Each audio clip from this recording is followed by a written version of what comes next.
Ito ang nakakagulat. Viral at trending ngayon sa mundo ng social media ang di umano'y balitang tinabla ni Pangulong Bongbong Marcos Jr. at hindi siya pumayag matapos ang panawagan na magbitiw na sa pwesto si Department of Justice Secretary Jesus Remulla matapos maaresto ang kanyang anak. Sinabi nga ng Pangulong Bongbong Marcos Jr. na maayos ang trabaho ni Remulla at wala itong ginagawang mali kaya walang dahilan para alisin ito sa kanyang pwesto. I think that the calls for him to resign have no basis. You call for somebody to resign if he is not doing his job or that they misbehave in that job. He has done quite dakondari.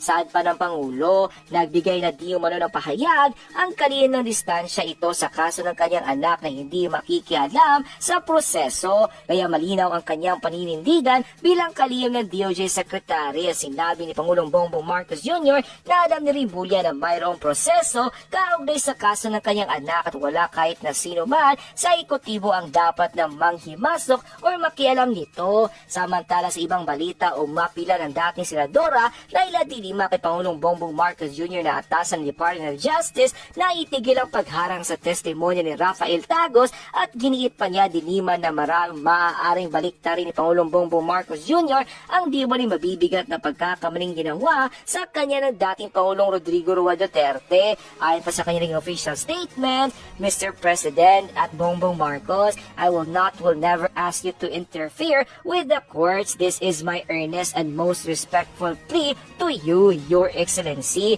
Order DOJ to stop blocking the testimony or vacante prosecution witness Rafael Dragos. 1 second.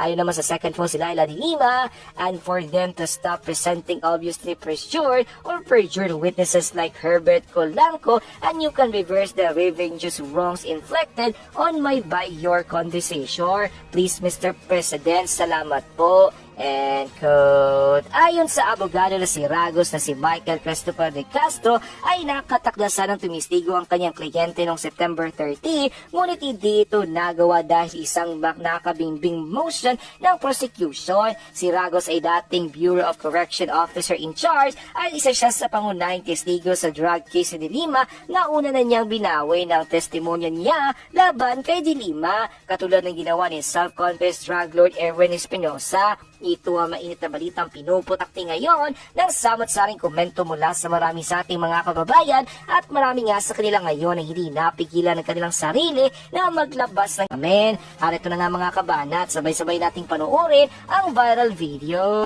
Ladies and gentlemen, the President of the Republic of the Philippines, His Excellency Ferdinand Romualdez Marcos Jr.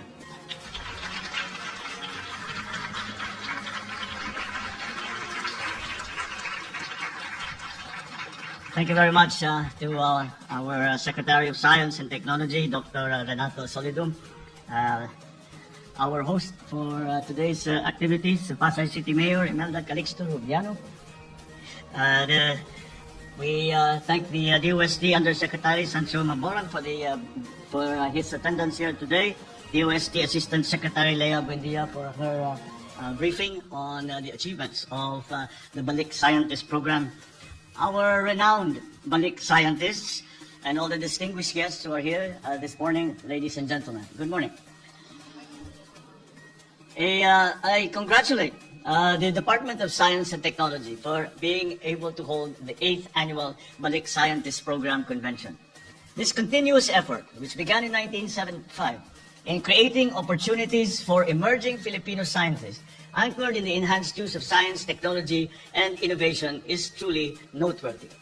But I think, more than anything else, allow me to extend my heartfelt gratitude, and from not only from myself, but from the entire country, to our scientists for your service to the nation. Your contributions to the development of science and technology in the country have been truly remarkable. It is very heartwarming to see that you have chosen to return to the Philippines to use your expertise to help improve the lives of Filipino people. And I know that this decision, in many cases, has meant a potential loss of opportunities. Let the gratitude and support of your government and our people suffice to compensate for your dedication, service, and sacrifice for our motherland. I welcome this year's convention that highlights our Balik scientists' activities, accomplishments, and research contributions in the fields of agriculture, fisheries, natural resources, health, industry, energy, and other emerging technologies. As the USEC Buendia was giving her briefing, I turned to Dr. Solidum and I commented that I was impressed by the number of patents that have emerged. This is generally the guide that we use. This is generally the measure that we use when we are talking especially of primary research. That is now part of the most important part of much of our research that we are doing, because of so many new developments, so many new challenges that we are facing, for which we look to science for a solution and for an answer. As we all know, the world we live in has become more and more dependent on technology. We live more and more of our lives in the digital world. We have been confronted by a pandemic that, again, look to science for solutions, for vaccines, for protocols, for strategies, for technologies that would help us out of that particular problem. We now, because of the pandemic, have learned that it is science that will provide for us the answers to the future. And the accompanying problem of that is the discernment between what is science and what is rumor. That is a problem that we are all facing, ourselves in public lives. You, of course, in the science community, have a great deal to deal with in those terms. But nonetheless, I think we have come to learn better and better. We have learned the lesson better and better, that we must look to science. We must look to raw data. We must look to actual results. We must look to the scientific method for the answers that we are searching for. Climate change is now the primordial problem of not only the Philippines, but of the entire world. And again, it has been something that scientists have been warning us about for decades, except we chose not to listen. We are listening now. And that's why we look again on this very important aspect, because climate change, as you well know, affects every single part of governance. In this day and age, everything that we discuss, everything that we plan, we have to take into account climate change. And that is something that I believe is the same situation for everyone else around the world.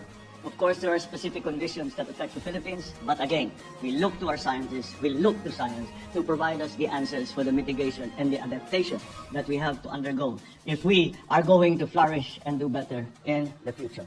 It is commendable to see that we not only encourage the culture of science and technology research among local academic institutions, national government agencies, and the private sector, but also fostering a culture of collaboration and cooperation among the different sectors of society. As we take advantage of the many opportunities available to us under what is becoming the new normal, it is important to highlight the critical role of the DOST with the help of the participating Balik scientists to address the perennial issues in the country through research and development initiatives. You must continue to strengthen the implementation of the Balik Scientist Program and find ways to provide more incentives to encourage more Filipino scientists to come back to the country and share their expertise. How many times have we gone abroad and have we gone to see a success story in a private sector or in government? And when it is being explained and we are being briefed about that success story, how many times have we found that at the core was a group of Filipinos working hard, waiting, hoping that they be given the opportunity to do that work here in the Philippines? That is what we need to provide to them. We need to provide to them the incentive. Ang Pilipino naman gusto niyang umuwi. Ang Pilipino hanggat maaari, kung maaari ay nais nila na makapagtrabaho dito at makapiling ang kanilang pamilya, ang kanilang pinanggalingan. Ang hinihingi lang naman ng ating mga scientists ay mabigyan sila ng suporta in terms of equipment, in terms of facilities, in terms of funding. And that is again what the Balik Scientist Program is all about. It's my hope that you will sustain and augment the short, medium, and long-term benefits for our Balik scientists and their families provided for under the law and beyond. These benefits do include allowances, education assistance for their minor children, participation in grants and aid projects, amongst many others. And perhaps we will take even more initiatives, because in this technological world, once again, we look to our scientists, we look to science to solve our problems, to show us the way to the future. I also urge the DOST to develop many more initiatives that will inspire our young people to pursue scientific and technological courses. It is unfortunate that the Philippines, when we are graded amongst other countries, we do not do very well at all, especially when it comes to science, yung STEM courses na tinatawag.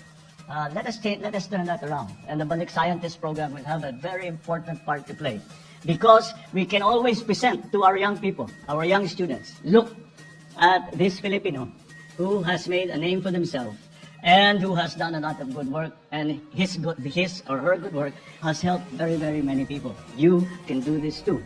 Kaya't mag-aral kayo ng science, ng technology, ng engineering, ng mathematics. At that will be that role that they will play as a model for our young people is not an unimportant factor. So let us also encourage our young people by showing them what a career in science, research and development, in what the work that is being done by our Balik scientists, and to motivate them and to inspire them and to explain to them that you can do this too. I urge you to fully support all the research projects and the inventions that our Balik scientists bring. Let this platform, as well as other programs, inspire the younger generation of Filipino scientists to dedicate their talent, their knowledge, and energy for the nation. You may always be assured that I and my administration will extend all support in making science and innovation an instrument of progress and prosperity for the Filipino. I suppose you will be able to... I suppose with the words that I'm saying, you will be able to detect that I am a frustrated scientist. All my scholastic career was spent in science, and it was only towards the end that it was explained to me by my father that mahirap yung science, hindi ka yayaman yan. Boy, if he were alive now, I would like to introduce him. I'd like to introduce him to Elon Musk. I'd like to introduce him to Bezos. I'd like to introduce him to Microsoft, to Apple. And so that is why I feel very strongly about it. And I know the advantages that science can bring, and that the training in the technical training that our students can receive, and the advantages they will bring to themselves and also to our transforming economy. I encourage everyone here present to continue searching for more avenues to work with one another in employing science and innovation for the benefit of our people. We can no longer do what we used to do. The pandemic changed everything, and that is why we must innovate. And that, again, is where science comes in. I am not talking about just the physical sciences, now include the social sciences, which have become part of the changes that we have had to face. After all, even if we belong to different fields, we perform different tasks, we share a unified goal of achieving a brighter and more progressive Philippines for us all. Maraming salamat sa inyo, at ipagpatuloy po natin ang ating Balik Scientist Program. Mabuhay po kayong lahat at magandang maga po. Thank you, Mr. President. Enlightening and empowering that was. Once again, everyone, a big round of applause to our President. At this point, may we request the President and the stage party to enact the event's tagline, Balik Puso, Balik Pilipinas, Balik Scientist.